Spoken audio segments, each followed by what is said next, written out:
नमस्कार दोस्तों, कैसे हैं आप लोग। मेरा नाम सौरभ कुमार है और मैं आप लोग को यहाँ पर केबीसी नैनो किताब से बिहार समझ पा रहा हूँ, जो कि आपका ये थ्योरी बेस्ड किताब है। इस किताब से पढ़ने जा रहे हैं। आज का टॉपिक वो है आपका बिहार भ्रमण पर आने वाले विदेशी यात्रियों का विवरण।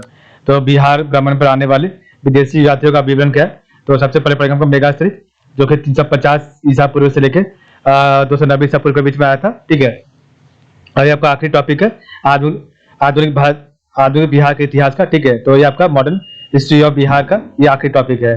तो मेगा सीरीज 350 ईसा पूर्व से लेकर 290 ईसा पूर्व। तो यह बिहार आने वाला प्रथम और प्रसिद्ध यात्री था, जो यूनानी राजा सेल्यूकस का राजदूत बनकर चंद्रगुप्त मौर्य के दरबार में 14 वर्ष तक रहा।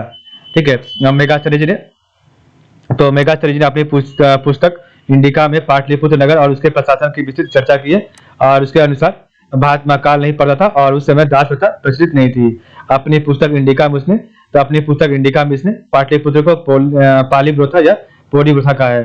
ठीक है, तो अपनी पुस्तक इंडिका में इसने पाटलिपुत्र को जो है आपका पाली प्रथा या फिर पोली प्रथा कहा है। ठीक है, डायमिकस, तो आपका डायमिकस सीरिया क्या है। ठीक है, तो डायमिकस सीरिया, तो यह सीरिया नरेश एंटियोकस, तो यह सीरिया नरेश एंटियोकस का राजदूत बनकर बिंदुसार के दरबार में आया था और इसे मेगास्थनीज का उत्तराधिकारी भी माना जाता है। ठीक है, तो यह सीरिया नरेश एंटियोकस का राजदूत बनकर बिंदुसार के दरबार में आया था और इसे मेगास्थनीज का उत्तराधिकारी भी माना जाता है।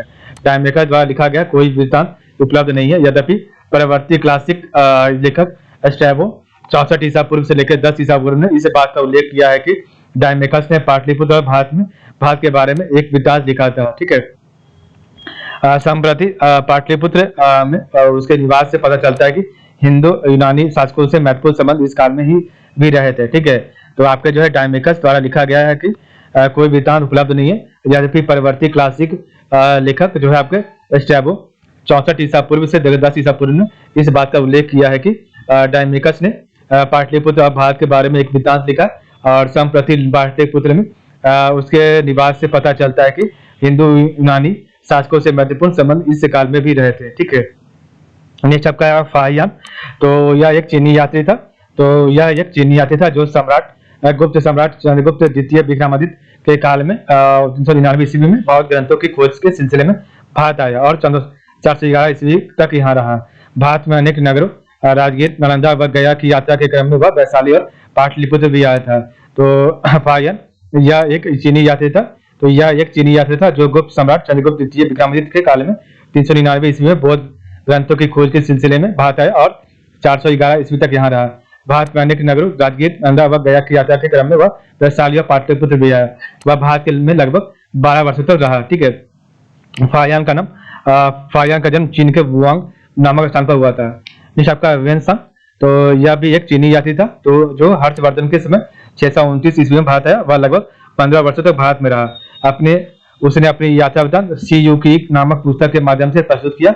वेनसांग को यात्रियों का राजकुमार, नीति का पंडित और वर्तमान शाक्य मुनि भी कहा जाता है। तो वेनसांग को यात्रियों का राजकुमार, नीति का पंडित और वर्तमान शाक्य मुनि भी कहा जाता है।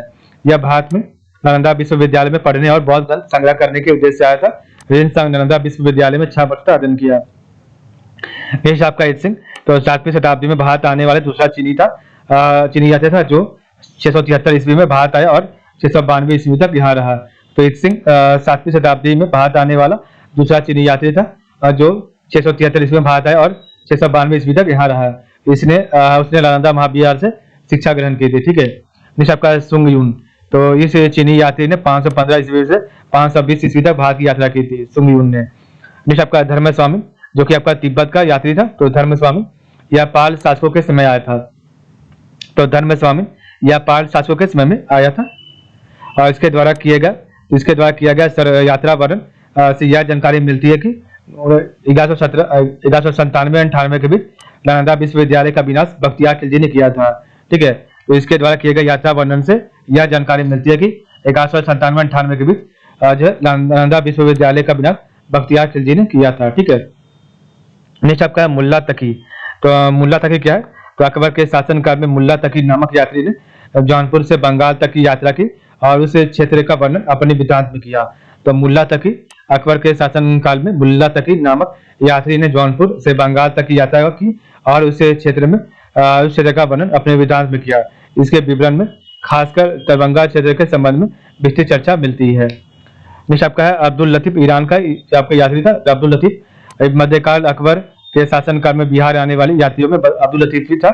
उसने गंगा नदी मार्ग से आगरा से राजमार्ग तक यात्रा की थी। ठीक है, तो मध्यकाल अकबर के शासनकाल में बिहार आने वाले यात्रियों में अब्दुल लतीफ भी था और उसने गंगा नदी मार्ग से आगरा से राजमार्ग तक यात्रा की थी। मोहम्मद सादिक ईरान का जो आपका यात्री था, तो मोहम्मद सादिक के बारे में पढ़ते हैं। तो यह जहांगीर के शासनकाल में आया था 1619 से लेकर 1620 में, जब इसके पिता पटना के दीवान खालिसा के पद पर नियुक्त हुए तो वह भी उनके साथ पटना आया और 4 वर्ष रहा। इसके वृत्तांत का नाम सुबह सादिक है। तो इसके वृत्तांत का नाम सुबह सादिक है। मुल्ला बहाबानी, तो यह एक ईरानी धर्माचार्य था।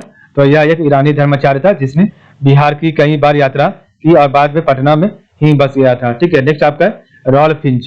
तो रॉल्फ फिंच यह एक अंग्रेजी यात्री था रॉल्फ फिंच, और इसने 1585-87 की ईस्वी के बाद मुगल काल अकबर के शासनकाल में भारत का भ्रमण किया और इसी समय वह बिहार आया था। इसके अनुसार पटना के लोग जमीन खोदकर सोने की खोज कर रहे थे। यहाँ के निवासियों में अंधकारपूर्ण आचरण विद्यमान थी। पीटर मुंडी, तो पीटर मुंडी एक अंग्रेजी यात्री था। तो पीटर मुंडी एक अंग्रेजी यात्री था जो 1632 ईस्वी में शाहजहां के काल में पटना आया था। नेक्स्ट आपका है मैंड्रिक। तो मैंड्रिक हॉलैंड का यात्री था जो और वह 17वीं शताब्दी के पूर्वार्ध 1612 ईस्वी में शाहजहां के काल में भारत आया था। ठीक है, आपका मैंड्रिक हॉलैंड का यात्री था जो और वह 17वीं शताब्दी के पूर्वार्ध 1612 ईस्वी में शाहजहां के काल में भारत आया था। नेक्स्ट आपका इसने विशेष प्रकार की कश्तियों मयूरपंखी का वर्णन किया है। इसने विशेष प्रकार की कश्तियों मयूरपंखी का वर्णन किया है। नेक्स्ट आपका जॉन ट्रेवेनियर। तो आपका जॉन ट्रेवेनियर कौन? तो यह एक फ्रांसीसी यात्री था जॉन ट्रेवेनियर, जो लगभग 1665 से लेकर 66 ईस्वी औरंगजेब के काल में पटना आया था और इसने पटना में हॉलैंड निवासियों द्वारा सोने के व्यापार की चर्चा की है। जॉन ट्रेवेनियर यह एक फ्रांसीसी यात्री था जो लगभग 1665 से 66 औरंगजेब के काल में पटना आया था। इसने पटना में हॉलैंड निवासियों द्वारा सोने के व्यापार की चर्चा की है। मनुची, तो यह एक इटालियन यात्री था। मनुची यह एक इटालियन व्यापारी था यात्री था जो 17वीं शताब्दी के मध्य शाहजहां के काल में पटना आया था। इसके अनुसार उस समय पटना का जनसंख्या लगभग 2 लाख था। विश्व हीबर, तो बिशप हीबर क्या है? यह एक अंग्रेज पादरी था। तो विश्व हीबर बिशप हीबर यह एक अंग्रेज पादरी था जो 1824 ईस्वी में गंगा नदी के मार्ग से पूर्वी भारत की यात्रा करता हुआ बिहार के अनेक नगरों से गुजरा था। जॉन मार्शल जो कि ब्रिटेन का यात्री था, तो यह औरंगजेब के शासनकाल में आया था। तो जॉन मार्शल यह औरंगजेब के शासनकाल में आया था। यह एक चिकित्सक था और इसने पटना नगर की बनावट, रहन सहन इत्यादि की चर्चा की है। ठीक है, तो जॉन मार्शल जो कि ब्रिटेन का यात्री था, यह औरंगजेब के शासनकाल में आया था और यह एक चिकित्सक था और इसने पटना नगर की बनावट, रहन सहन इत्यादि की चर्चा की है। ठीक है, तो इस प्रकार हमारा चैप्टर जो यहाँ पर समाप्त हो जाएगा। तो आज के बस नहीं, आप लोग का बहुत बहुत धन्यवाद।